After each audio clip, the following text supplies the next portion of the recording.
অসমবাসী লোকসকলৰ বাবে আছে এটা বেয়া খবৰ।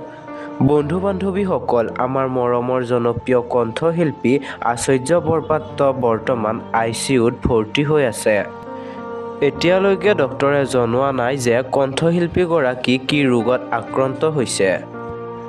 ডক্টৰে কোৱা অনুসৰি তেওঁ উশাহ-নিশাহ লোৱাত বহুতেই বেছি কষ্ট পাইছে।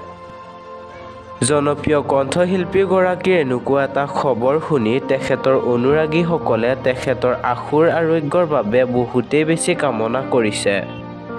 কিন্তু এতিয়ালৈকে জানিব পৰা নাই যে তেওঁ কি ৰোগত আক্ৰান্ত হৈ চিকিৎসাধীন হ'বলগীয়া হৈছে। আৰু শেষত তেখেত যাতে সুস্থ হৈ আকৌ আমাৰ মাজলৈ উভতি আহক তাৰে কামনা কৰিছোঁ।